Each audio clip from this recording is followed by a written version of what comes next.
નમસ્તે, જય માતાજી। ચંદનપુર ગામની ધોળિયા ગલીઓમાં બપોરનો ઉકળાટ ફેલાયેલો હતો, જ્યાં સમય જાણે થંભી ગયો હતો। રમાકાંતનું નાનું ઘર માટીની દિવાલો અને ઘાસની છતથી બનેલું હતું, જે સતત ગરીબીની થપાટો સહી રહ્યું હતું। અંજલિ રસોડાના ગુગળાવનારા ધુમાડામાં પોતાની બળતી આંખો ચોળતી જૂના માટીના ચૂલા પર રોટલીઓ શેકી રહી હતી, જ્યારે તેનું મન કોઈ અજાણી ચિંતામાં ડૂબેલું હતું। ગરીબીએ તેમના જીવનની મીઠાશ છીનવી લીધી હતી, પરંતુ અંજલિના ચહેરા પર એક અજીબ શાંતિ હતી, જે તેનામાં છુપાયેલી અપાર સહનશીલતા અને અતૂટ સમર્પણની સાક્ષી પૂરતી હતી। અચાનક દરવાજા પર ઝડપી પગલાંનો અવાજ સંભળાયો અને અર્જુન દોડતો ઘરમાં પ્રવેશ્યો। તેના હાથમાં એક કવર હતું અને આંખોમાં જીતની એ ચમક હતી જેને અંજલિએ વર્ષોથી જોવાનું સપનું જોયું હતું। અર્જુને હાંફતા હાંફતા જણાવ્યું કે તેની પસંદગી દિલ્હીની એક પ્રખ્યાત IAS કોચિંગ સંસ્થામાં થઈ ગઈ છે, પરંતુ તેના અવાજમાં ખુશીની સાથે એક ઊંડી ખચકાટ પણ છુપાયેલી હતી। તેને ખબર હતી કે આ સફળતાની દહેલીજ પર ઊભા હોવા છતાં તેમની પાસે પ્રવેશની ફી ભરવા અને શહેરમાં રહેવા માટે એક ખૂટી કોડી પણ નહોતી। રમાકાંતે જ્યારે આ સમાચાર સાંભળ્યા ત્યારે તેની આંખોમાં ગર્વના આંસુ છલકાઈ પડ્યા, પરંતુ તરત જ આર્થિક તંગીની વાસ્તવિકતાએ તેના ખભા ઝુકાવી દીધા। એક ખેડૂત હોવાના નાતે તેણે હંમેશા પોતાની જમીન અને પરિવારના સન્માન માટે સંઘર્ષ કર્યો હતો, પરંતુ આ વખતે મામલો તેની ક્ષમતાથી બહાર હતો। તે મૌન થઈને દિવાલના સહારે બેસી ગયો, કારણ કે તે જાણતો હતો કે અર્જુનનું ભવિષ્ય હવે ફક્ત એક ચમત્કાર પર નિર્ભર છે। અંજલિએ તેના પતિ અને દિયરની ઉદાસી મહેસૂસ કરી। તેના હૃદયમાં એક તોફાન ઊભું થયું જેણે તેને ચહેરા પર આવવા દીધું નહીં। તે રાત્રે અંજલિ સૂઈ ન શકી અને તે અંધારા ઓરડામાં બેસીને પોતાની કાંડામાં પહેરેલી સોનાની બંગડીઓને સ્પર્શ કરતી રહી, જે તેની માએ લગ્નના સમયે આપી હતી। આ બંગડીઓ માત્ર ધાતુનો ટુકડો નહોતી, પરંતુ તેના પિયરની છેલ્લી સ્મૃતિ અને તેના સ્ત્રીત્વનું એકમાત્ર ગૌરવ હતી। તેણે વિચાર્યું કે જો આજે આ ઘરેણાં અર્જુનના સપના પર બલિદાન ચડાવી દેવામાં આવે તો કદાચ તે એક દિવસ આખા પરિવારનું નામ રોશન કરી શકશે। તેણે પોતાના મનમાં એક કઠોર નિર્ણય લીધો અને ભગવાન કૃષ્ણની મૂર્તિ સામે જઈને બે હાથ જોડીને પોતાની શક્તિ અને ધૈર્ય માટે પ્રાર્થના કરી। બીજા દિવસે સવારમાં જ્યારે ગામ હજી ઊંઘમાંથી જાગી રહ્યું હતું, અંજલિ ચૂપચાપ ઘરમાંથી બહાર નીકળી ગઈ અને તેણે પોતાના માથા પર પલ્લું સજ્જડ ઓઢ્યો અને પોતાની જૂની સાડીના ખૂણામાં એ ભારે બંગડીઓને સુરક્ષિત રીતે બાંધી લીધી। તેનો રસ્તો ગામની એ જ જૂની ઝવેરીની દુકાન તરફ હતો, જે લાલચ હોવા છતાં કુખ્યાત હતો, પણ અંજલિ પાસે બીજો કોઈ વિકલ્પ નહોતો। ચાલતી વખતે તેના પગ ધ્રુજી રહ્યા હતા, કારણ કે તે જાણતી હતી કે આ ઘરમાં ઘરેણાં વેચતાની સાથે જ તેના જીવનનો એકમાત્ર ભૌતિક સહારો સુધા માટે જતો રહેશે। ઝવેરીની દુકાને પહોંચીને તેણે ધ્રુજતા હાથે તે બંગડીઓ મેજ પર મૂકી દીધી અને પોતાની નજર નીચે ઝુકાવી દીધી, જેથી કોઈને તેની આંખોની ભીનાશ ન જોઈ શકે। ઝવેરીએ ઘરેણાં પારખતા એક કુટીલ સ્મિત આપ્યું અને તેની કિંમત ખૂબ ઓછી આંકી, પણ અંજલિએ કંઈ દલીલ ન કરી। તેને માત્ર એ રકમની જરૂર હતી જેનાથી અર્જુનનો દાખલો થઈ શકે અને તેના અભ્યાસની શરૂઆતી ખર્ચ નીકળી આવે। પૈસા હાથમાં લેતા જ અંજલિએ એવું લાગ્યું કે તેના શરીરનો કોઈ મહત્વપૂર્ણ અંગ તેનાથી અલગ કરી દેવાયું હોય, પરંતુ તેનો ઈરાદો હજી પણ અડગ હતો। જ્યારે તે ઘરે પાછી ફરી ત્યારે તેણે તે બધું ધન અર્જુન સામે મૂકી દીધું અને તેને આશીર્વાદ આપતા કહ્યું કે આ તેની મહેનતનું ફળ છે। અર્જુને જ્યારે પોતાની ભાભીની ખાલી કાંડા જોઈ ત્યારે તેની રૂહ કાંપી ગઈ અને તે સમજી ગયો કે આ સફળતાની કિંમત શું છે।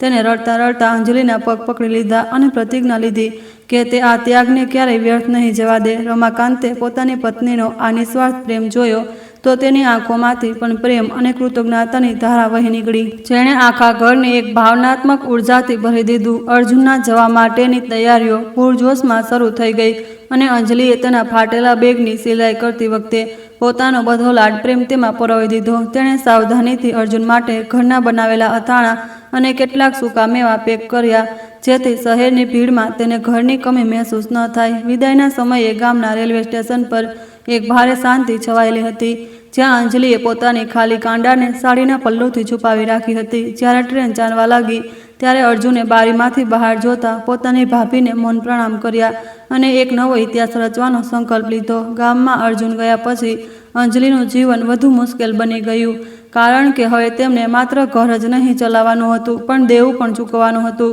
તેણે ગામના મોટા જમીનદારના ખેતરોમાં મજૂરી કરવાનું શરૂ કરી દીધું, જેથી રમાકાંતની દવાઓ અને ઘરના અન્ય ખર્ચાઓ માટે થોડા વધારાના પૈસા જમા કરી શકાય। તે તેની હથેળીઓ પાવડો ચલાવવાથી ફાટી ગઈ હતી અને સૂર્યના તાપથી તેની કોમળ ત્વચા ઝૂલસી ગઈ હતી, પણ તેને ક્યારેય ફરિયાદ ન કરી. રાત્રે જ્યારે તે થાકીને ઘરે પાછી ફરતી ત્યારે અર્જુનના પત્રો તેને બધો થાક ઉતારવા માટે પૂરતા હતા. બદલાતા મોસમની સાથે પરિસ્થિતિઓ વધુ વિકટ થતી ગઈ. જ્યારે અકાળે વરસાદે તેમની ઊભી ફસલ બરબાદ કરી દીધી અને ઘરની છત ટપકવા લાગી. રમાકાંતની બીમારીએ તેને પથારીવશ કરી દીધો હતો, જેના કારણે અંજલિ પર જવાબદારીઓનો બોજ બમણો થઈ ગયો. તે દિવસે ખેતરોમાં કામ કરતી અને રાત્રે જૂના તેલના દીવાની અને રોશનીમાં સિલાઈ કામ કરતી, જેથી અર્જુનને સમયસર પૈસા મોકલી શકાય. તેના ધૈર્યની પરીક્ષા દરરોજ થતી હતી, પરંતુ તેનો વિશ્વાસ પર્વતની જેમ અડગ હતો કે એક દિવસ તેનો દિયર કલેક્ટર બનીને પાછો આવશે. સમય પોતાની ગતિથી ચાલતો રહ્યો અને અંજલિના ચહેરા પર કરચલીઓની રેખાઓ ઊંડી થતી ગઈ, પણ તેની આંખોની આશા ક્યારેય ઓછી ન થઈ. ગામના લોકો અવારનવાર તેની સાદગી અને મહેનતની મજાક ઉડાવતા હતા અને કેટલાક તો એવું પણ કહેતા હતા કે શહેરમાં જઈને દિયર પોતાની ભાભીને ભૂલી જશે. અંજલિ આ વાતો સાંભળીને ફક્ત સ્મિત કરી દેતી હતી, કારણ કે તેને ખબર હતી કે તેણે જે બીજ વાવ્યું છે તે સંસ્કાર અને પ્રેમના જળથી સિંચવામાં આવ્યું છે. તેના માટે કર્મ જ પૂજા હતી અને પોતાના પરિવારની ઉન્નતિ જ તેના જીવનનો અંતિમ ઉદ્દેશ્ય અને સૌથી મોટી ઉપલબ્ધિ હતી. ગરમીના દિવસો વીતી ગયા અને વરસાદની પહેલી ફુવારની સાથે જ અંજલિના જીવનની પડકારો વધુ કઠિન થવા લાગી. હવે તેને દરરોજ સૂર્ય ઉગતા પહેલાં ઉઠીને જમીનદાર ઠાકુર વિક્રમસિંહની હવેલી પર જવું પડતું હતું, જ્યાં કામનો કોઈ અંત નહોતો. તેને ભારે અનાજની બોરીઓ ઊંચકવી પડતી હતી અને રસોડાના મોટા મોટા વાસણો સાફ કરવા પડતા હતા, જેનાથી તેના કોમળ હાથ હવે ખરબચડા અને કાળા થઈ ગયા હતા.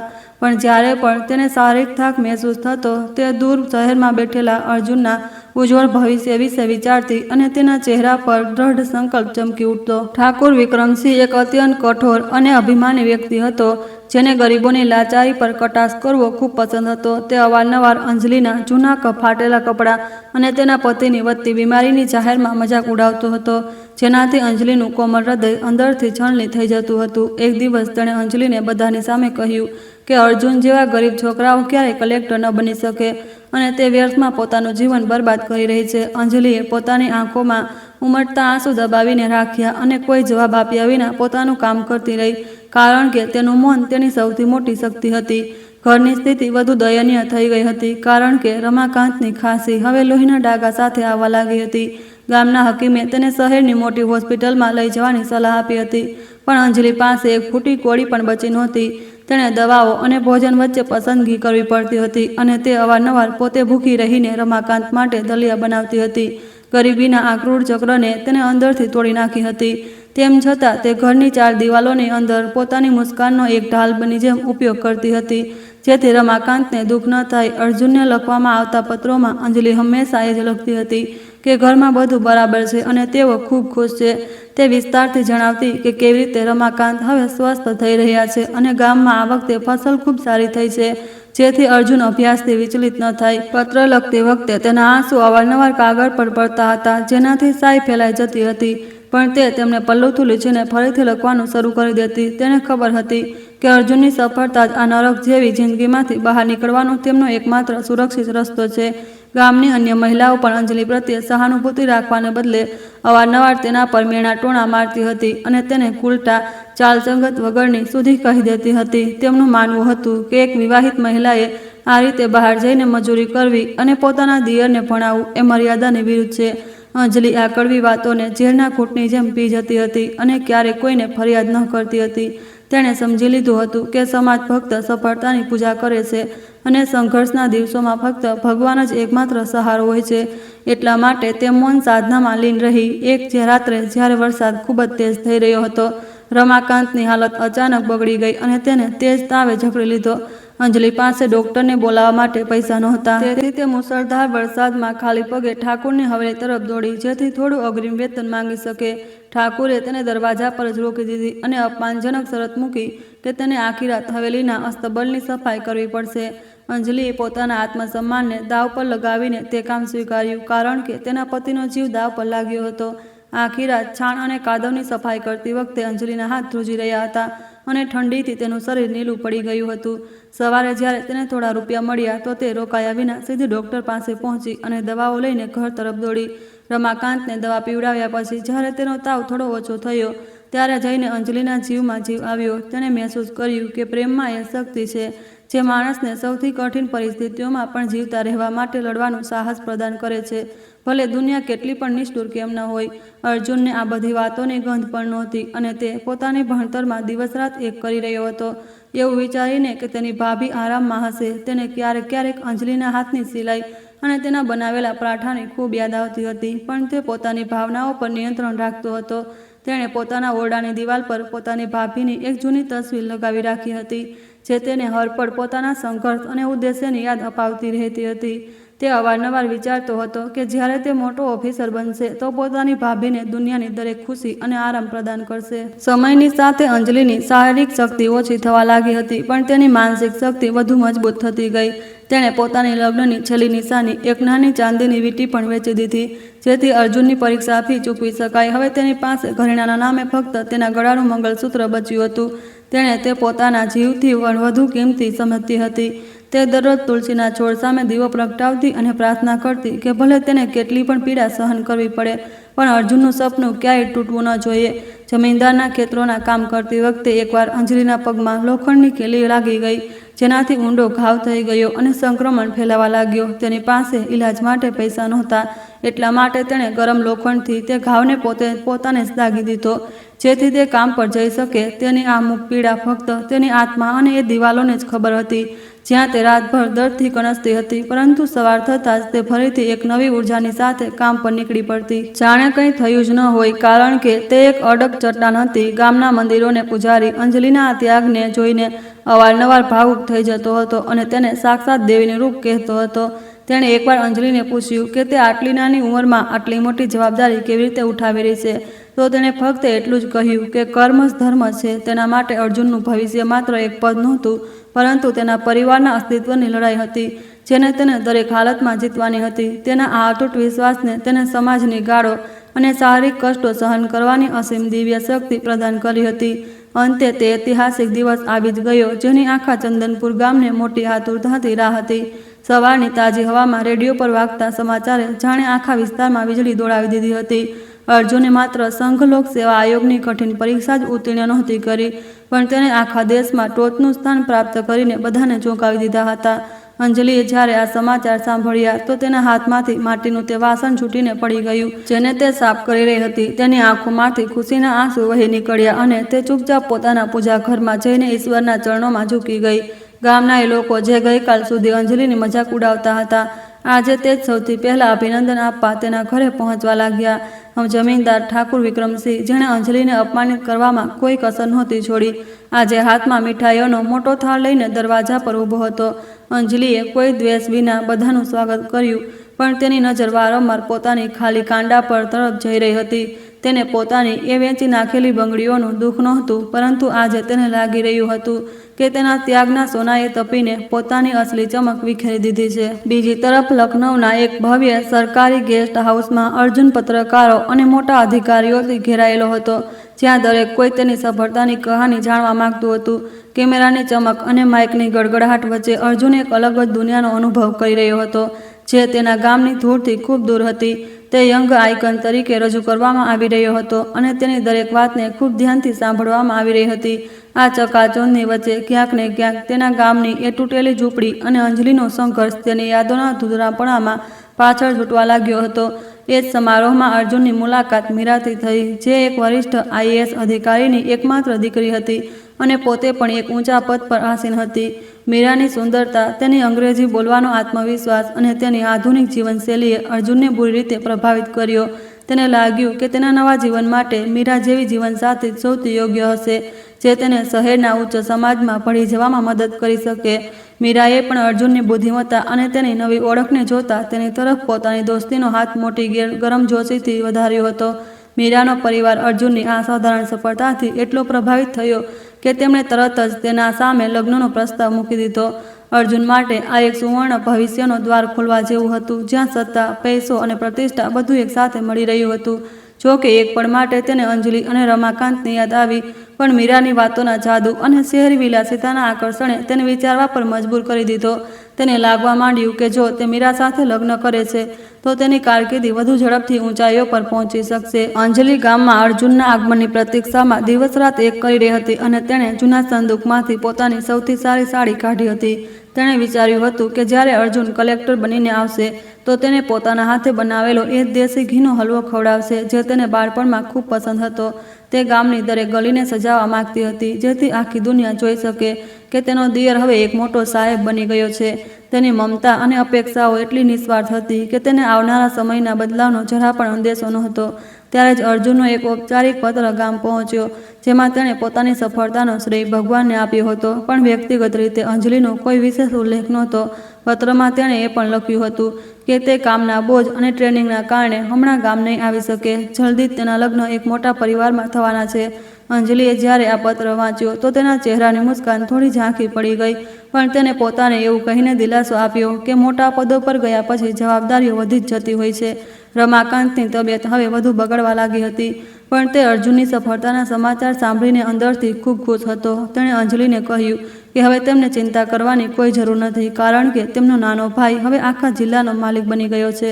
અંજલિએ પોતાના પતિની વાતોમાં હા મિલાવી, પણ તેના મનનો કોઈ ખૂણામાં એક અજાણ્યો ડર ધીરે ધીરે ઘર કરવા લાગ્યો હતો. તેને લાગવા માંડ્યું હતું કે અર્જુન જે ઊંચા પહાડ પર ચડી ગયો છે ત્યાંથી કદાચ તેના ઘરની કાચી દિવાલો તેને દેખાઈ ન રહી હોય. શહેરમાં અર્જુન હવે સંપૂર્ણપણે બદલાઈ ચૂક્યો હતો. તેણે મોંઘા સૂટ પહેરવાનું શરૂ કરી દીધું હતું અને તેની ચાલઢાળમાં એક અધિકારીઓનો રૂઆ સ્પષ્ટ ઝલકતો હતો. મીરાની સાથે ડિનર પાર્ટીઓમાં જવું અને ગોલ્ફ રમવું હવે તેની નવી દિનચર્યાનો હિસ્સો બની ગયું હતું. તે પોતાના અતીતને એક ખરાબ સપનાની જેમ ભૂલવા માંગતો હતો અને અવારનવાર મીરાને કહેતો હતો કે તે એક ખૂબ જ સાધારણ પૃષ્ઠભૂમિમાંથી આવ્યો છે. તેણે ક્યારેય મીરાને એ નહોતું જણાવ્યું કે તેના અભ્યાસ માટે તેની ભાભીએ પોતાના સુહાગની નિશાનીઓ સુધી વેચી દીધી હતી.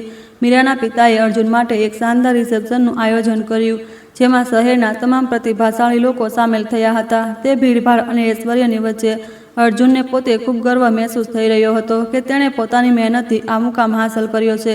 તેને લાગવા માંડ્યું હતું કે તેની સફળતામાં ફક્ત તેની પોતાની બુદ્ધિ અને પરિશ્રમનો હાથ છે અને તે એ કુરબાનીઓને ભૂલી ગયો જે પડદા પાછળ આપવામાં આવી હતી. અહંકારનો પડદો એટલો ઘટ્ટ હતો કે તેને અંજલિની ફાટેલી સાડીઓ અને તેના ફાટેલા હાથ યાદ ન આવ્યા. અંજલિએ ગામમાં એક નાનો ભંડારો આયોજિત કર્યો જેથી અર્જુનની સફળતાની ખુશીમાં આખું ગામ સામેલ થઈ શકે. તેણે પોતાના બચેલા અનાજને વેચીને આ ઇંતજામ કર્યો હતો કારણ કે તે માનતી હતી કે ખુશી વેચવાથી જ વધે છે. ગામવાળા તેની પ્રશંસા કરી રહ્યા હતા, પણ અંજલિનું મન ફક્ત અર્જુનની એક ઝલક મેળવવા માટે વ્યાકુળ હતું. તેને વિશ્વાસ હતો કે ભલે તે ગમે તેટલો મોટો અધિકારી કેમ ન બની જાય, તે પોતાની મમતામયી ભાભીને ક્યારેય નહીં ભૂલે કારણ કે સંસ્કાર ક્યારેય પદ અને પ્રતિષ્ઠાના ગુલામ નથી હોતા. ટ્રેનિંગ ખતમ થયા પછી અર્જુનને એક મોટા જિલ્લાનો કલેક્ટર નિયુક્ત કરવામાં આવ્યો અને તેની સાથે જ તેના લગ્નની તારીખ પણ નક્કી થઈ ગઈ. તેણે ગામમાં ફક્ત એક નિમંત્રણ કાર્ડ મોકલ્યું, પણ સાથે જ એ સંદેશ પણ આપ્યો કે ગામના લોકો શહેરની આ વીઆઈપી લગ્નમાં કદાચ સહજ મહેસૂસ ન કરે. અંજલિએ જ્યારે આ સંદેશ સાંભળ્યો તો તેને એવું લાગ્યું કે જાણે કોઈએ તેના કાળજા પર પથ્થર મૂકી દીધો હોય. તેમ છતાં તેણે પોતાના દુઃખને પી લીધું અને ફક્ત અર્જુનની ખુશીઓની પ્રાર્થના કરતી રહી કારણ કે તેના માટે ત્યાગનો માર્ગ જ સત્ય હતો. અંજલિ અને રમાકાંત જિલ્લા મુખ્યાલયના એ વિશાળ બંગલાની સામે ઊભા હતા જેની ભવ્યતા જોઈને તેમની આંખો ફાટી રહી ગઈ. ઊંચી દિવાલો અને કાંટાળા તારોથી ઘેરાયેલો તે પરિસરની બહાર પોલીસના પહેરેદારો તૈનાત હતા. તે આવતા જતા દરેક વ્યક્તિ પર પેની નજર રાખતા હતા. અંજલિએ પોતાની સૌથી સારી સુતરાઉ સાડી પહેરી હતી જે ઘણીવાર ધોવાના કારણે રંગીન થઈ ગઈ હતી અને રમાકાંત પોતાની જૂની અચકનમાં બેચેન દેખાઈ રહ્યો હતો. તેમને સમજાતું નહોતું કે આ મહેલ જેવા ઘરમાં પગ કેવી રીતે મૂકવો જ્યાં તેમનો પોતાનો દિયર હવે એક રાજાની જેમ શાસન કરી રહ્યો હતો. જ્યારે તેમણે મુખ્ય દ્વાર તરફ વધવાની કોશિશ કરી તો એક વર્દીધારી સંત્રીએ તેમને રૂખાપણથી રોકી લીધા અને તેમની ઓળખ પૂછી. અંજલિએ મોટી વિનમ્રતાથી જણાવ્યું કે તેઓ કલેક્ટર સાહેબના પરિવારના સભ્ય છે, પણ સંત્રીએ તેમના ફાટેલા હાલ કપડાને જોઈને વિશ્વાસ ન કર્યો. તેને લાગ્યું કે કદાચ આ કોઈ ગ્રામીણ અરજદાર છે જે મદદની ગુહાર લગાવવા આવ્યા છે, તેથી તેણે તેમને કિનારે ઊભા રહેવાનો આદેશ આપી દીધો. તડકામાં ઊભા રહીને અંજલિ પોતાના પલ્લુથી પરસેવો લૂછી રહી હતી અને તેનું મન આ અપમાનથી વધુ એ વાત પર દુઃખી હતું કે તેને પોતાના જ ઘરમાં પ્રવેશ માટે પરવાનગી માગવી પડી રહી હતી. ત્યારે જ એક કાળી ચમકતી ગાડી ગેટની અંદર દાખલ થઈ જેમાં અર્જુન પોતાની નવી પત્ની મીરાની સાથે બેઠો હતો. અંજલિની નજર જેવી જ અર્જુન પર પડી તેનો ચહેરો ખુશીથી ચમકી ઉઠ્યો અને તેણે હાથ હલાવીને તેને પુકારવાની કોશિશ કરી. અર્જુને તેમને જોઈ લીધા હતા, પણ તેના ચહેરા પર ખુશીને બદલે એક અજીબ ગભરાહટ અને શરમજનકતાના ભાવ ઉભર્યા. તેમણે ડ્રાઈવરને ગાડી રોકવાનો ઈશારો કર્યો અને ભારે મનથી નીચે ઉતર્યો. જ્યારે પાછળ બેઠેલી મીરા પોતાની રેશમી સાડી સંભાળતી મોટા તિરસ્કારપૂર્ણ ભાવથી તે બંનેની તરફ જોઈ રહી હતી. અર્જુને ખૂબ જ ઔપચારિકતા રીતે તેમના પગ સ્પર્શ કર્યા, પણ તેમાં એ જૂની ગરમાહટ અને બાળપણનો પ્રેમ ક્યાંક ગાયબ હતો. તેણે તેમના બંગલાના એક પાછળના રૂમમાં બેસવા માટે કહ્યું, જેથી આવતા જતા મહેમાનોની નજર તેમના પર ન પડે. મીરાએ અંજલિ તરફ એક ઝાંખું સ્મિત ફેંક્યું અને કંઈ પણ બોલ્યા વિના અંદર જતી રહી, જાણે તેને કોઈ અનિચ્છનીય ભોજને જોઈ લીધો હોય. અંજલિએ ધ્યાન આપ્યું કે અર્જુનની આંખોમાં હવે એ સીધાપણું નહોતું, પણ તે વારંવાર પોતાની મોંઘી ઘડિયાળ જોઈ રહ્યો હતો, જાણે તેનો સમય ખૂબ કિંમતી થઈ ગયો હોય. સાંજે ઘરમાં એક મોટી પાર્ટીનું આયોજન હતું, જેમાં શહેરના નામી ડૉક્ટર, વકીલ અને પ્રશાસનિક અધિકારીઓને આમંત્રિત કરવામાં આવ્યા હતા. અંજલિએ વિચાર્યું હતું કે તે રસોડામાં જઈને અર્જુન માટે કંઈક ખાસ બનાવશે, પણ નોકરોએ તેને ત્યાં જવાની ના પાડી દીધી. તેને જણાવવામાં આવ્યું કે બધું ખાવાનું એક મોટી હોટલમાંથી આવી રહ્યું છે અને તેની ત્યાં કોઈ આવશ્યકતા નથી. તે ચૂપચાપ રૂમના ખૂણામાં બેસી ગઈ અને બહારથી આવતા અટ્ટહાસ્યો અને સંગીતના અવાજોને સાંભળતી રહી, જે તેને એ અહેસાસ કરાવી રહ્યા હતા કે તે આ નવી દુનિયા માટે સંપૂર્ણપણે પરાઈ છે. જ્યારે રાત્રિ ભોજનનો સમય થયો તો અર્જુને ખચકાતા તેમને હોલમાં આવવા કહ્યું, જ્યાં ચકાચોંધની રોશની અને વિદેશી પરફ્યુમની ખુશ્બુ ફેલાયેલી હતી. અંજલિએ જોયું કે લોકો કાંટા અને ચમચીથી ખાવાનું ખાઈ રહ્યા હતા, જેના વિશે તેને કોઈ જાણકારી નહોતી. તેણે જેવો જ હાથથી ખાવાનું શરૂ કર્યું, બાજુમાં બેઠેલી કેટલીક મહિલાઓએ અંદરોઅંદર ગુપસુપ શરૂ કરી દીધી અને મીરાએ શરમજનકતાથી પોતાનું માથું ઝુકાવી લીધું. અંજલિને લાગ્યું કે તેની સાદગી અને તેની ગ્રામીણ ઓળખ હવે અર્જુનના ઊંચા કદ માટે એક મોટો કલંક બની રહી હતી. મીરાએ પછી એકાંતમાં અર્જુનથી કહ્યું કે તેને પોતાના આવા પછાત સંબંધીઓને ઓછામાં ઓછા આવા મોટા આયોજનમાં નહોતા બોલાવવા જોઈતા. તેણે સ્પષ્ટ શબ્દોમાં કહ્યું કે અંજલિના હાથ ફાટેલા અને ગ્રામીણ બોલી તેના સામાજિક રૂતબાને નુકસાન પહોંચાડી રહ્યા છે. અર્જુને પોતાની પત્નીનો વિરોધ કરવાને બદલે ચૂપકી સાધી લીધી, કારણ કે તે પણ હવે પોતાના મૂળથી શરમાવા લાગ્યો હતો. અંજલિએ દરવાજાની પાછળથી આ બધી વાતો સાંભળી લીધી અને તેનું દિલ કાચની જેમ તૂટીને વિખરાઈ ગયું, પણ તેણે એક શબ્દ પણ મોંમાંથી બહાર ન કાઢ્યો. અંજલિ પોતાના સાથે ગામમાંથી કેટલાક હાથના બનાવેલા લાડુ અને અથાણાં લાવી હતી, જેને તેણે મોટી મહેનતથી તૈયાર કર્યા હતા. તેણે રાત્રે જ્યારે અર્જુનને તે ભેટ આપવાની કોશિશ કરી તો મીરાએ તેને જૂના અને અસ્વચ્છ ગણાવીને ડસ્ટબિન તરફ ઇશારો કરી દીધો. અર્જુન મૌન ઊભો રહ્યો અને તેણે એકવાર પણ પોતાની ભાભીનો પક્ષ ન લીધો, જેને તેને પાડવા માટે પોતાના ભૂખથી પણ ચિંતા નહોતી કરી. અંજલિની આંખોમાં અંધારું છવાઈ ગયું અને તેને સમજાઈ ગયું કે અહીં તેમની મમતાની કોઈ કિંમત નથી, અહીં ફક્ત દેખાડાના બોલબાલા છે. બીજા દિવસે સવારે રમાકાંતની બીમારી અચાનક વધી ગઈ અને તેને તેજ ખાંસી આવવા લાગી, જેનાથી ફર્શ પર લોહીના કેટલાક છાંટા પડી ગયા. મીરાએ હોબાળો મચાવી દીધો કે તેના કિંમતી ગાલીચા ખરાબ થઈ ગયા છે અને તેણે તરત નોકરોને સફાઈ કરવાનો આદેશ આપ્યો. અર્જુને પોતાના ભાઈના હાલ પૂછવાને બદલે મીરાને શાંત કરવામાં પોતાની ઉર્જા લગાવી, જાણે રમાકાંતનું સ્વાસ્થ્ય કોઈ નાની વાત હોય. અંજલિએ તે ક્ષણે નિર્ણય કરી લીધો કે તેઓ હવે અહીં એક પળ પણ નહીં રોકાય, કારણ કે જ્યાં સન્માન ન હોય ત્યાં પ્રેમનો કોઈ અર્થ નથી રહેતો. અંજલિએ પોતાનો નાનો ઝોલો ઉઠાવ્યો અને રમાકાંતનો હાથ પકડીને ચૂપચાપ બંગલાના પાછળના દરવાજાથી બહાર નીકળી ગઈ. તેમણે અર્જુનને જગાડવો પણ યોગ્ય ન સમજ્યો, કારણ કે તે નહોતી ઈચ્છતી કે તેના કારણે સાહેબના આરામમાં કોઈ ખલેલ પડે. સ્ટેશન તરફ પગપાળા ચાલતી વખતે તેના પગ ભારે હતા અને મનમાં એક ઊંડું શૂન્ય હતું, જે કોઈ પણ ભૌતિક પીડાથી ક્યાંય વધુ મોટું હતું. તેણે મહેસૂસ કર્યું કે પૈસો અને પદ માત્ર માણસનું રહેન સહેન નથી બદલતા, પણ ક્યારેક ક્યારેક તે માણસની આત્માને પણ સંપૂર્ણપણે પથ્થર બનાવી દે છે. જ્યારે તેઓ સ્ટેશન પહોંચ્યા તો અંજલિએ પોતાની ખાલી કાંડા જોઈ, જ્યાં ક્યારેક તેની સોનાની બંગડીઓ હતી. તેણે વિચાર્યું કે તે બંગડીઓની બલી આપીને તેણે અર્જુનને ઓફિસર તો બનાવી દીધો, પણ તે એ નાના બાળકને ખોઈ ચૂકી હતી, જે તેની આંગળી પકડીને ચાલતો હતો. ગામ જનારી પેસેન્જર ટ્રેનની સીટી વાગતા જ તેણે એક લાંબો શ્વાસ ભર્યો અને બારીમાંથી બહાર ધૂંધળા થતા શહેરને જોયું. તેના માટે આ યાત્રા માત્ર એક અંતનો સફર નહોતી, પણ એક વિશ્વાસના તૂટવાની દાસ્તાન હતી, જે તેણે વર્ષોથી સંજોવી રાખી હતી. ગામ પાછા ફરીને જ્યારે લોકોએ પૂછ્યું કે શહેરમાં કેવું રહ્યું, તો અંજલિએ જૂઠું બોલતા કહ્યું કે અર્જુને તેમનો ખૂબ સન્માન કર્યું અને તે ખૂબ ખુશ છે. તેણે પોતાના દુઃખોની પોટલી પોતાનામાં જ દબાવી દીધી, કારણ કે તે નહોતી ઈચ્છતી કે કોઈ પણ રીતે અર્જુનની બદનામી થાય. રાત્રે જ્યારે તે તૂટેલી છત નીચે સૂતી તો તેને એ જ આલિશાન બંગલો યાદ આવતો, જ્યાં તેના સપનાનો મહેલ હવે એક ઠંડા મકરબારામાં તબદીલ થઈ ચૂક્યો હતો. તેની ખામોશી હવે ચંદનપુરની ગલીઓમાં એક ઊંડી ઉદાસી બનીને છવાઈ ગઈ હતી, જે સમયની સાથે વધુ ઊંડી થતી ગઈ. અર્જુનની શક્તિ હવે અહંકારમાં બદલાઈ ચૂકી હતી અને તે જિલ્લાના સૌથી પ્રભાવશાળી વ્યક્તિઓમાં ગણવામાં આવતો હતો. તેને લાગતું હતું કે કાયદો અને નિયમ માત્ર આમ જનતા માટે છે અને તે પોતાની કલમની એક તાકાતથી કોઈનું પણ ભાગ્ય બદલી શકે છે. મીરા અને તેના પરિવારની સંગતમાં રહીને તેણે વિલાસિતાને જીવનનું એકમાત્ર સત્ય માની લીધું હતું. તેણે એ લોકોની ફરિયાદો સાંભળવાનું બંધ કરી દીધું હતું જે દૂર દૂરના ગામોમાંથી ન્યાયની આશા લઈને તેની પાસે આવતા હતા. તેનું હૃદય હવે પથ્થર જેવું થઈ ગયું હતું. મીરાના પિતાએ પોતાના વેપારી લાભ માટે અર્જુન પર એક વિવાદાસ્પદ ભૂમિ સોદા પર હસ્તાક્ષર કરવાનો દબાણ બનાવ્યો. જો કે અર્જુન જાણતો હતો કે આ ગરીબો સાથે અન્યાય છે, પણ પોતાની સામાજિક સ્થિતિને જાળવી રાખવાના મોહમાં તેણે વિચાર્યા વિના ફાઇલ પર હસ્તાક્ષર કરી દીધા. તેને લાગ્યું કે કલેક્ટર હોવાના નાતે કોઈ તેના પર આંગળી ઉઠાવવાની હિંમત નહીં કરે અને આ મામલો ફાઇલોના ઢગલામાં દબાઈ જશે. પણ તેને એ અંદાજો નહોતો કે નિયતિએ તેના પતનની પટકથા પહેલાં જ લખવાનું શરૂ કરી દીધું હતું. થોડા જ અઠવાડિયામાં એક સ્થાનિક ઈમાનદાર પત્રકારે આ ભૂમિ કૌભાંડનો પર્દાફાશ કરી દીધો અને પુરાવાઓ સાથે ખબર પ્રકાશિત કરી. શહેરમાં હડકંપ મચી ગયો અને વિપક્ષી રાજનૈતિક દળોએ અર્જુનના રાજીનામાની માંગને લઈને પ્રદર્શન શરૂ કરી દીધા. અર્જુને પોતાની સત્તાનો ઉપયોગ કરીને આ ખબરને દબાવવાની કોશિશ કરી, પણ મામલો હવે મુખ્યમંત્રીની ઓફિસ સુધી પહોંચી ચૂક્યો હતો. તેને પહેલીવાર પોતાની ખુરશી હલતી મહેસૂસ થઈ અને તેનામાં એક અજાણ્યો ડર સમાવા લાગ્યો જે તેણે પહેલાં ક્યારેય નહોતો મહેસૂસ કર્યો. સરકારે તુરંત પ્રભાવથી તપાસના આદેશ આપ્યા અને અર્જુનને તેના પદ પરથી સસ્પેન્ડ કરી દેવામાં આવ્યો જેથી તે તપાસને પ્રભાવિત ન કરી શકે.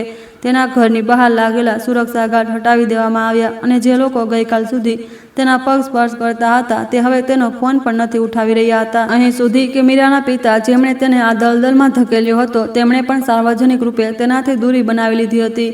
અર્જુનને પોતાની આલિશાન કોઠી હવે એક જેલની જેમ લાગવા લાગી જ્યાં તે બિલકુલ એકલો ઊભો હતો. મીરાનું વ્યવહાર પણ સંપૂર્ણપણે બદલાઈ ચૂક્યું હતું અને તે દરેક નાની વાત પર અર્જુનને કોસવા લાગી હતી કે તેણે તેનું નામ ખરાબ કરી દીધું. તેણે સાફ કહી દીધું કે જો તે જેલમાં ગયો તો તેને છોડીને પોતાના પિતાના ઘરે જતી રહેશે અને તલાકની કાર્યવાહી શરૂ કરશે. અર્જુનને હવે એ દિવસોની યાદ આવવા લાગી જ્યારે અંજલિએ ભૂખ્યા રહીને તેને ખવડાવ્યો હતો, પણ હવે બહુ મોડું થઈ ચૂક્યું હતું. તેની પાસે ન તો સન્માન બચ્યું હતું અને ન જ કોઈ એવો ખભો જેના પર માથું રાખીને તે રડી શકે. બીજી તરફ ચંદનપુર ગામમાં દુઃખોનો પહાડ તૂટી પડ્યો હતો કારણ કે રમાકાંતની હાલત હવે નિયંત્રણ બહાર થઈ ચૂકી હતી. અંજલિએ ગામના દરેક દરવાજા પર જઈને મદદની ગુહાર લગાવી, પણ અર્જુનના ઘમંડી વ્યવહારના કારણે કોઈએ પણ તેમની સહાયતા ન કરી. ગામના લોકો હવે પણ તેના અપમાનને ભૂલ્યા નહોતા જે અર્જુને શહેરમાં તેમની સાથે કર્યો હતો. અંજલિ એકલી રાતભર જાગીને રમાકાંતના માથા પર ઠંડી પટ્ટીઓ મૂકતી રહી, પણ ભગવાનને કંઈક બીજું જ મંજૂર હતું જે તેની સહનશક્તિથી પરે હતું.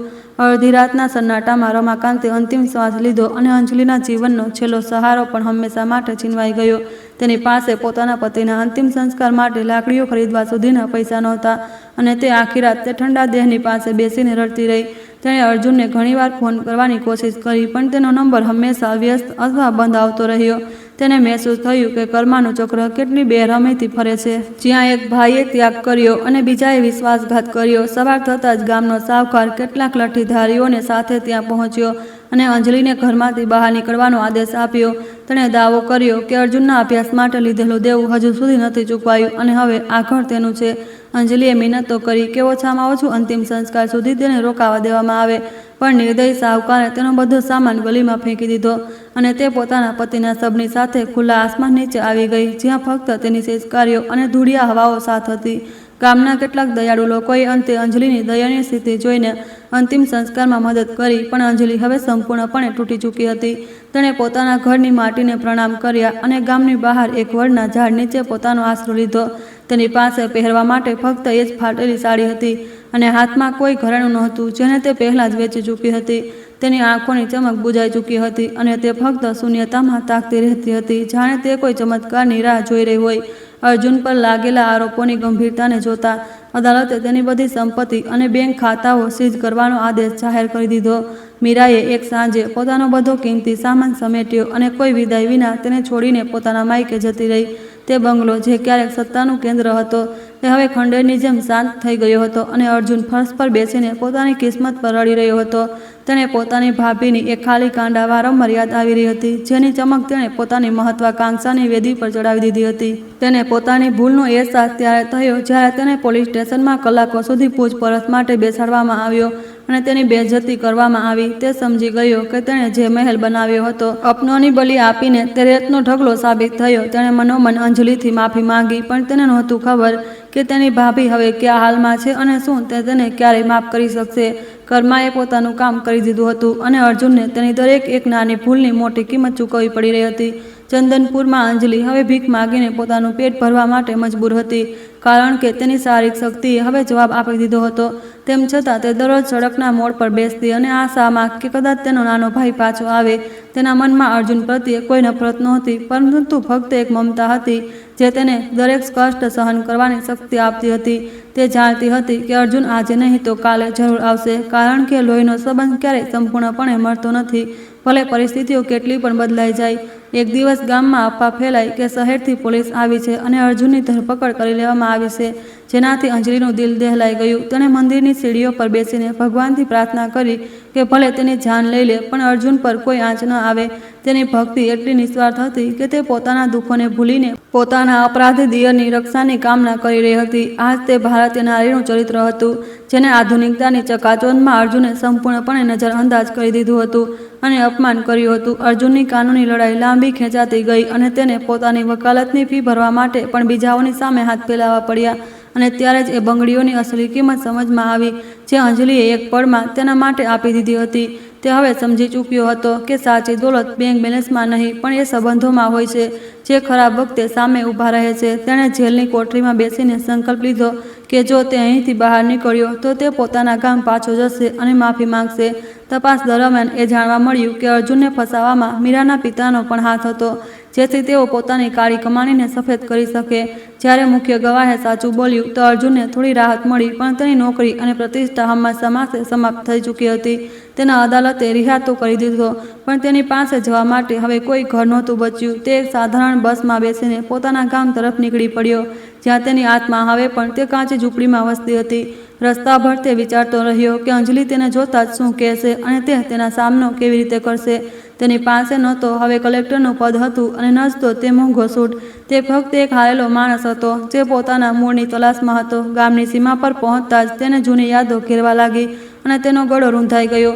તેણે જોયું કે ચંદનપુરની હવામાં હજી પણ તે જ સોંધી મહેક હતી, પણ તેનું પોતાનું ઘર હવે કોઈ બીજાનું થઈ ચૂક્યું હતું. ત્યાં તાળું લાગેલું હતું. તેણે એક ગ્રામીણથી અંજલિ વિશે પૂછ્યું તો તેને ખબર પડી કે તેના ભાઈનું મૃત્યુ થઈ ગયું છે અને તેની ભાભી સડક પર રહેવા મજબૂર છે. આ સાંભળીને અર્જુનના પગ નીચેથી જમીન સરકી ગઈ અને તે ફૂટી ફૂટીને રડવા લાગ્યો. તે પોતાની કાયરતા અને પોતાના ઘમંડ પર એટલી ધૃણા થઈ કે તેણે પોતાનું માથું દિવાલ પર મારી દીધું. તેણે દોડવાનું શરૂ કર્યું એ વડના ઝાડ તરફ જ્યાં અંજલિના હોવાની સંભાવના હતી, અને તેની આંખોમાંથી પ્રાયશ્ચિતની ગંગા વહેવા લાગી, જે તેના પાપ ધોવા બેતાબ હતી. ધૂળ અને કાદવથી લથબથ અર્જુન જ્યારે તે ઝાડની પાસે પહોંચ્યો તો તેણે જોયું કે અંજલિ એક ફાટેલી ચાદર પાથરીને સૂઈ રહી હતી. તેનો ચહેરો પીળો પડી ગયો હતો અને તેની હાડકાં સાફ દેખાઈ રહ્યા હતા, જાણે તે વર્ષોથી કુપોષિત હોય. અર્જુન તેના પગમાં પડી ગયો અને જોર જોરથી બૂમો પાડવા લાગ્યો, જેનાથી અંજલિની ઊંઘ ખુલી ગઈ. તેણે પોતાની ધૂંધળી આંખોથી જોયું કે કોઈ તેના ચરણો પકડીને રડી રહ્યું છે, અને તેને વિચાર્યા વિના જ તેના માથા પર પોતાનો હાથ મૂકી દીધો, જે મમતાની ઓળખ હતી. અંજલિએ તેને ઓળખ્યો અને તેને ગળે લગાવી લીધો, જાણે તે આજે પણ એ જ નાનો બાળક હોય જે સ્કૂલે જવાની તરતો હોય. તેણે અર્જુનથી એક પણ સવાલ ન પૂછ્યો કે તે ક્યાં હતો, તેણે તેની સાથે આવો વ્યવહાર કેમ કર્યો.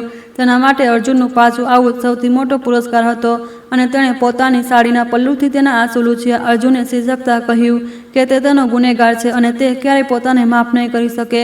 અંજલિએ ફક્ત સ્મિત કરીને કહ્યું કે માં પોતાના બાળકોથી ક્યારેય નારાજ નથી થતી. તે રાત તે બંનેએ એ ઝાડ નીચે વિતાવી, જ્યાં અર્જુન પોતાની બધી ભૂલો સ્વીકારી અને અંજલિએ તેને ભવિષ્યનો નવો રસ્તો બતાવ્યો. તેણે તેને સમજાવ્યું કે પદ અને પૈસો આવતા જતા રહે છે, પણ ઈમાનદારી અને પરિવારનો સાથ જ જીવનની અસલી પૂંજી છે. અર્જુનને લાગ્યું કે તેના અંદરનો અહંકાર હવે સંપૂર્ણપણે મરી ચૂક્યો છે અને તે એક નવો માણસ બની ગયો છે. હવે તેને કોઈ પણ કલેક્ટરની ખુરશીની જરૂર નહોતી, કારણ કે તેને પોતાની ભાભીના ચરણોમાં પોતાનું સ્વર્ગ અને પોતાનું અસલી ઘર પામી લીધું હતું. વડના ઝાડ નીચે બેઠેલી અંજલિની હાલત જોઈને અર્જુનનું કાળજું મોંમાં આવી ગયું. તેના પગ ધૂળથી સનેલા હતા અને તેની ફાટેલી સાડી તેના સંઘર્ષોની મૂક ગવાહી આપી રહી હતી. જે ભાભીને તેણે ક્યારેય સાક્ષાત લક્ષ્મીનું રૂપ માન્યું હતું, તે આજે એક દરિદ્ર ભિખારણની જેમ સડક પર બેઠી હતી.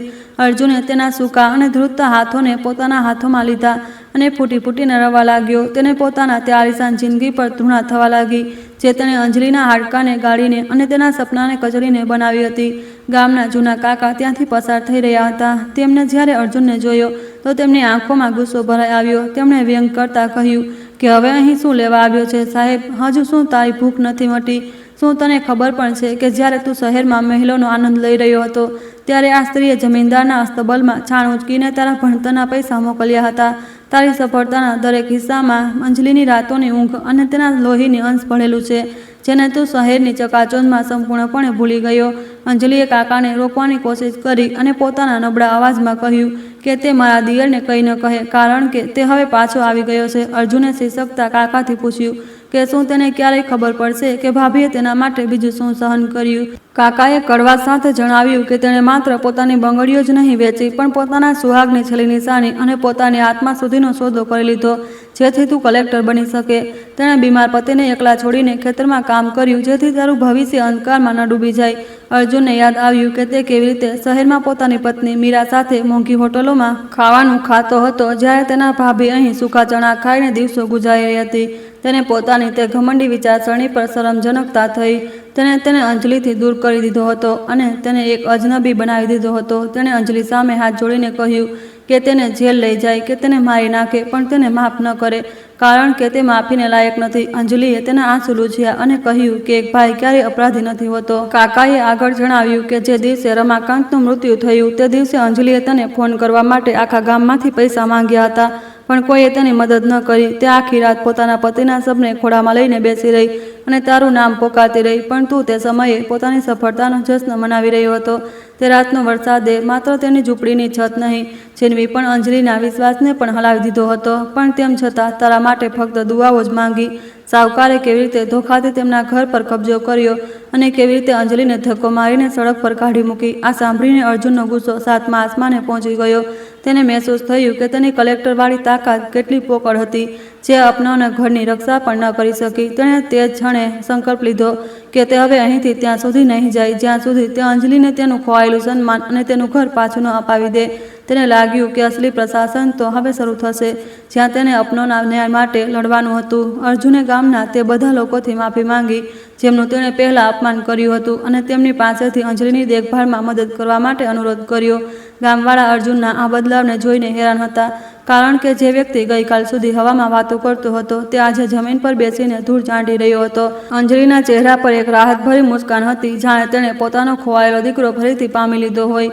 તે અર્જુનને જોઈ રહી હતી, જાણે તે આજે પણ એ જ નાનો બાળક હોય જેને તેને પોતાના ખોળામાં રમાડ્યો હતો. રાતના સમયે અર્જુને અંજલિ માટે પોતાના હાથે ખીચડી બનાવી. જો કે તેને ખાવાનું બનાવતા નહોતું આવડતું, તેમ છતાં તેણે પૂરા મનથી કોશિશ કરી. અંજલિએ જ્યારે તે પહેલો કોળિયો ખાધો તો તેની આંખોમાં તૃપ્તિના આંસુ આવી ગયા, જે વર્ષોની ભૂખ અને થાકને મિટાવી દેવા માટે પૂરતા હતા. અર્જુને નક્કી કર્યું કે તે હવે પોતાની બાકીની જિંદગી અંજલિની સેવામાં વિતાવશે અને એક સાધારણ ખેડૂત બનીને રહેશે. અને હવે શહેરની એ ઝેરી પ્રતિષ્ઠા અને દેખાડાવાળી દુનિયા ક્યારેય પણ પાછી નહીં બોલાવી શકે. બીજા દિવસે અર્જુન એ સાવકારની પાસે ગયો જેણે તેમનું ઘર હડપી લીધું હતું અને તેણે ખૂબ જ શાંતિથી કાનૂની કાગળો બતાવવાની માંગ કરી. સાવકારે તેને ડરાવવાની કોશિશ કરી, પણ અર્જુનને હવે કાયદાની દરેક બારીકીને ખબર હતું અને તેણે તેને જેલ મોકલવાની ધમકી આપી. ડરેલો સાવકાર તરત ઘરની ચાવીઓ પાછી આપવા માટે તૈયાર થઈ ગયો અને તેણે અંજલિના પગમાં પડીને માફી માંગી. અર્જુને તેને માફ તો કરી દીધો, પણ તેને સમાજની સામે એ સાબિત કરી દીધું કે સચ્ચાઈ ક્યારેય હારતી નથી. જ્યારે અંજલિએ ફરીથી પોતાના જૂના ઘરમાં પ્રવેશ કર્યો તો તેની દિવાલોમાંથી રમાકાંતની યાદો મહેકી રહી હતી અને આંગણામાં એ જ જૂની શાંતિ હતી. અર્જુને આખા ઘરની સફાઈ કરી અને મંદિરમાં એ જ દીવો પ્રગટાવ્યો જે અંજલિએ વર્ષો પહેલાં પ્રગટાવ્યો હતો. તેણે મહેસૂસ કર્યું કે સુખ માત્ર મોટા બંગલાઓમાં નહીં, પણ એ ચાર દિવાલોમાં હોય છે જ્યાં પ્રેમ અને બલિદાનની કહાનીઓ રચાય છે. તેણે અંજલિથી વાયદો કર્યો કે તે હવે ક્યારેય તેને છોડીને નહીં જાય અને હંમેશા તેની ઢાલ બનીને રહેશે. આખા ગામમાં અર્જુનની વાપસી અને અંજલિના ઘરની બહાલીની ચર્ચા આગની જેમ ફેલાઈ ગઈ, જેનાથી લોકોના મનમાં ફરીથી નૈતિકતા પ્રત્યે વિશ્વાસ જાગ્યો. અર્જુને હવે ગામના બાળકોને ભણાવવાનું શરૂ કરી દીધું, જેથી તેઓ પણ શિક્ષિત થઈને સમાજની સેવા કરી શકે, પણ સંસ્કારોને ન ભૂલે. તેણે અંજલિના એ ફાટેલા હાથોને ચૂમી લીધા અને તેનાથી એ બધી કાલીમાં સાફ કરી જે મહેનત અને ગરીબીને કારણે જામી ગઈ હતી. તેણે હવે પોતાની ભાભીના ત્યાગની અસલી કિંમત સમજમાં આવવા લાગી હતી. અર્જુન અવારનવાર ગામમાં એ સોનીની દુકાન પાસે જતો જ્યાં અંજલિએ પોતાની બંગડીઓ વેચી હતી અને તે એ બંગડીઓ વિશે પૂછપરછ કરતો હતો. તેને ખબર પડી કે સોનીએ તે બંગડીઓને પીગળાવી નહોતી પણ તેમને સંભાળીને રાખી હતી કારણ કે તે ખૂબ જ બારીક કારીગરનો નમૂનો હતી. અર્જુને પોતાની નાની બચત અને પોતાની મહેનતની કમાણીથી તે બંગડીઓને પાછી ખરીદવાનું મન બનાવી લીધું હતું. તે ઈચ્છતો હતો કે અંજલિની ખાલી કાંડા ફરીથી એ જ ગૌરવ સાથે ચમકે જે તેનો વાસ્તવિક અધિકાર હતો. સમય વીતવાની સાથે અંજલિનું સ્વાસ્થ્ય સુધરવા લાગ્યું અને તેના ચહેરા પર ફરીથી એ જૂની રોનક પાછી ફરવા લાગી જે સંઘર્ષોની વચ્ચે ક્યાંક ખોવાઈ ગઈ હતી. અર્જુન હવે તેને દરેક સુખ સુવિધા આપવાની કોશિશ કરતો હતો પણ અંજલિને ફક્ત પોતાના દિયરનો સાથ જ સૌથી કિંમતી લાગતો હતો. તે સાંજે અર્જુનને પોતાની પાસે બેસાડતી અને એને રામાયણ અને મહાભારતની કહાનીઓ સંભળાવતી જાણે તે તેને ફરીથી જીવનના પાઠ ભણાવી રહી હોય. અર્જુન માટે આ કહાનીઓ હવે ફક્ત શબ્દો નહોતા પણ તેના જીવનનો આધાર બની ચૂક્યા હતા. ગામના લોકો હવે અંજલિ અને અર્જુનના સંબંધને એક આદર્શના રૂપમાં જોવા લાગ્યા હતા જે કળિયુગમાં પણ સતયુગની યાદ અપાવતો હતો. અર્જુને મહેસૂસ કર્યું કે કર્મ માત્ર દંડ નથી આપતો પણ તે સુધારવાનો અવસર પણ આપે છે. જો માણસ પોતાની ભૂલોને સ્વીકાર કરી લે. તેણે પોતાના અતીતના તમામ કાળા પાનાઓને ફાડી દીધા હતા અને હવે તે એક કોરા કાગળ પર નવી ઇબારત લખી રહ્યો હતો. તેની આત્મા હવે સંપૂર્ણપણે શુદ્ધ થઈ ચૂકી હતી અને તે પોતાના મૂળથી જોડાઈને ગૌરવાન્વિત મહેસૂસ કરી રહ્યો હતો. એક દિવસ અંજલિએ અર્જુનથી પૂછ્યું કે શું તેને પોતાની જૂની જિંદગીની યાદ નથી આવતી તો અર્જુને મોટા પ્રેમથી તેનો હાથ પકડીને કહ્યું કે નહીં ભાભી. તેણે કહ્યું કે જે શાંતિ અને સંતોષ મને તમારા ચરણોમાં મળ્યો છે તે મને દિલ્હીની એ મોટી ખુરશીઓ પર ક્યારેય નહોતો મળ્યો. તેણે સ્વીકાર કર્યું કે તે હવે એક કલેક્ટર નહીં પણ ફક્ત અંજલિનો નાનો ભાઈ છે અને આ તેની સૌથી મોટી અને અસલી ઓળખ છે. અંજલિની આંખોમાં ગૌરવના આંસુ હતા કારણ કે તેનો ત્યાગ હવે સંપૂર્ણપણે સફળ થઈ ચૂક્યો હતો. અર્જુને હવે ગામની માટીમાં પોતાની નવી ઓળખ શોધી લીધી હતી અને તે દિવસ રાત ખેતરોમાં પરસેવો પાડતો હતો. તેણે પોતાની જૂની સરકારી બચત અને ગામમાં કરેલી કઠોર મજૂરીથી એક એક પૈસો જોડવાનું શરૂ કરી દીધું જેથી તે પોતાની ભાભીનું ખોવાયેલું સ્વાભિમાન પાછું લાવી શકે. તેના મનમાં ફક્ત એક જ લક્ષ્ય હતું કે અંજલિની સોની કાંડા એકવાર ફરી સોનાની બંગડીઓથી ચમકી ઉઠે જેને તેને તેના ભવિષ્ય માટે દાન પર લગાવી દીધી હતી. તે સોનાની જોડ માટે કડી તડકા અને વરસાદની પરવા કર્યા વિના કામ કરતો રહ્યો જેથી તેનું પ્રાયશ્ચિત પૂરું થઈ શકે. એક સોનેરી સાંજે અર્જુન એ જ જૂની ઝવેરીની દુકાન પર પહોંચ્યો જ્યાં અંજલિએ વર્ષો પહેલાં પોતાની મમતાનો અનમોલ સોદો કર્યો હતો. તેને પોતાની બધી જમાપૂંજી ઝવેરી સામે રાખી દીધી અને મોટી વિનમ્રતાથી પોતાની ભાભીની એ પૂછતાની બંગડીઓ પાછી માંગી જે તેની અંતિમ નિશાની હતી. ઝવેરીએ અર્જુનની આંખોમાં સાચો પશ્ચાતાપ અને મૂળ પ્રત્યે ઊંડો પ્રેમ જોયો તો તેનું કઠોર દિલ પર પીગળી ગયું. તેને કોઈ પણ વધારાના લાભ વિના તે બંગડીઓ અર્જુનને સોંપી દીધી અને તેને આશીર્વાદ આપ્યો કે આવા મહાન સંસ્કાર દરેક ઘરમાં જન્મ લે. અર્જુન તે બંગડીઓને પોતાની છાતીથી લગાવીને ઘર તરફ દોડ્યો જ્યાં અંજલિ આંગણામાં લગાવેલા તુલસીના છોડ પર દીવો પ્રગટાવી રહી હતી. ઘરે પહોંચતા જ તે ચૂપચાપ પોતાની ભાભીની પાછળ ઊભો થઈ ગયો અને ધીમેથી તેમનો ખરબચડો હાથ પોતાના ધ્રુજતા હાથોમાં લઈ લીધો. અંજલિને લાગ્યું કે કદાચ અર્જુનને કંઈક જોઈતું હશે પણ જ્યારે તેણે પોતાની કાંડા પર સોનાનો તે પરિચિત ઠંડો સ્પર્શ મહેસૂસ કર્યો તો તેનું આખું શરીર વીજળીની જેમ કાંપી ઉઠ્યું. તેણે પાછળ ફરીને જોયું તો અર્જુનની આંખોમાં આંસુ હતા અને હાથોમાં એ જ બંગડીઓ હતી. અર્જુન પોતાની ભાભીના પગમાં પોતાનું માથું મૂકી દીધું અને શીર્ષકતા કહ્યું કે તે આજે પોતાની ભાભીનું અનંત દેવું તો નથી ઉતારી શક્યો પણ તેમની પવિત્ર અમાનત પાછી લઈ આવ્યો છે. અંજલિએ પોતાની તે જૂની બંગડીઓ જોઈ જે હવે પ્રાયશ્ચિતની આગમાં તપીને પહેલાંથી પણ વધુ ચમકદાર અને દિવ્ય લાગી રહી હતી. તેણે અર્જુનને ઊભો કરીને ગળે લગાવી લીધો અને કહ્યું કે તેના માટે આ બંગડીઓ ક્યારેય કિંમતી નહોતી પણ તેનો સુધારેલો દિયર જ તેનું અસલી ઘરેણું હતો. તે પળે ઘરમાં ખુશીઓ પાછી ફરી.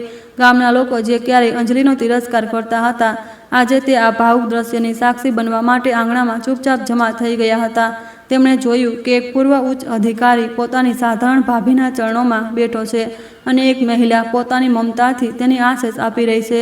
સમાજને આજે એક ખૂબ મોટો સંદેશ મળી રહ્યો હતો કે શિક્ષણ માત્ર ઊંચા પદ મેળવવા માટે નહીં પણ પોતાના સંસ્કારોને જીવંત રાખવા માટે હોય છે. અર્જુને ઘોષણા કરી કે તે ગામમાં એક મોટો વિદ્યાલય ખોલશે જે નૈતિક શિક્ષણ પર આધારિત હશે.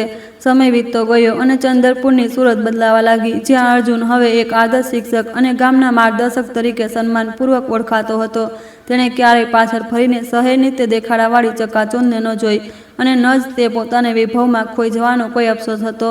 તેને હવે ખબર પડી ગઈ હતી કે સાચી ખુશી તે લોકોની વચ્ચે રહેવામાં છે જે તમારા સંકટના સમયે પોતાની ઓળખ સુધી મિટાવવા તૈયાર રહે છે। અંજલિ હવે ગામની દરેક વહુ માટે પ્રેરણાનો સ્ત્રોત બની ચૂકી હતી। અર્જુન અવારનવાર સાંજે ગંગાના કિનારે બેસીને ડૂબતા સૂરજને જોતો અને વિચારતો કે કર્મનું ચક્ર કેટલું ન્યાયપ્રિય છે, જેણે તેને અહંકારની મુક્ત કરી દીધો। તેણે પોતાની ભૂલોથી શીખ્યું કે સફળતાનો અસલી માપદંડ તમારા પદમાં નહીં પણ તમારા દ્વારા બચાવેલા પવિત્ર સંબંધોમાં છુપાયેલો હોય છે। તેણે પોતાના જીવનનો દરેક ક્ષણ અંજલિની સેવામાં અને ગામના બાળકોના ઉત્થાન માટે સમર્પિત કરી દીધો। અંજલિની ખાલી કાંડા હવે ભરાઈ ચૂકી હતી અને તેની સાથે જ અર્જુનના હૃદયનો ખાલીપો પણ મટી ગયો। એક દિવસ જ્યારે ગામમાં ઉત્સવનો માહોલ હતો, અર્જુને અંજલિના હાથથી બનેલું સાદું ભોજન ગ્રહણ કર્યું અને મહેસૂસ કર્યું કે આજ તે અમૃત છે જેની તેને તલાશ હતી। તેણે પોતાના જીવનના કઠિન સંઘર્ષોને યાદ કર્યા અને જોયું કે અંજલિની મૌન તપસ્યાએ તેને સંપૂર્ણ વિનાશથી બચાવ્યો હતો। જો તે દિવસે ગામ પાછો ન આવતો તો કદાચ ભ્રષ્ટાચારની આગમાં સળગીને રાખ થઈ જાત। આજે તે એક સ્વતંત્ર અને સંતુષ્ટ આત્મા હતો જે પોતાના મૂળથી જોડાઈને પોતાનો ગૌરવાન્વિત મહેસૂસ કરી રહ્યો હતો। અંજલિ હવે વૃદ્ધ થઈ ચૂકી હતી પણ તેની આંખોમાં એ જ વાત્સલ્ય હતું જે તેણે અર્જુનના બાળપણના દિવસોમાં જોયું હતું। તે દર સાંજે મંદિરની સીડીઓ પર બેસીને અર્જુનને ગામના બાળકોને ભણાવતા જોતી અને ઈશ્વરનો વારંવાર આભાર માનતી। તેના માટે તેનું કર્મ જ તેની સૌથી મોટી પૂજા હતી અને અર્જુનનો બદલાયેલો આચરણ જ તેની સૌથી મોટી જીત હતી। તેણે સિદ્ધ કર્યું કે એક સ્ત્રીનો નિસ્વાર્થ ત્યાગ ક્યારેય વ્યર્થ નથી જતો, જે ઉજળાયેલા સંસારને પણ ફરીથી સ્વર્ગ બનાવી શકે છે। કહાનીનો અંત તે સોનેરી બંગડીઓની મધુર ખનક સાથે થાય છે જે અંજલિની કાંડામાં આજે પણ શોભાયમાન છે અને કર્તવ્યની યાદ અપાવે છે। અર્જુને પોતાના આચરણથી એ સિદ્ધ કરી દીધું કે માણસ ભલે ગમે તેટલો સફળ કેમ ન બની જાય, તેને પોતાના પરિવારના બલિદાનને ક્યારેય ન ભૂલવું જોઈએ। ચંદનપુરની ગલીઓમાં આજે પણ અંજલિ અને અર્જુનની આ ગૌરવશાળી ગાથા સાંભળવામાં આવે છે જે આવનારી પેઢીઓને પ્રેમ અને કર્મની શક્તિનો પાઠ ભણાવે છે। આ માનવતાની એક સાચી જીત છે। વિડીયો પસંદ આવ્યો હોય તો એક લાઈક જરૂર કરજો। તમારા મિત્રો અને પરિવાર સાથે શેર કરવાનું ભૂલતા નહીં। આવી દિલને સ્પર્શી જાય તેવી વાર્તા સાંભળવા માટે ચેનલને સબસ્ક્રાઈબ કરો। ધન્યવાદ।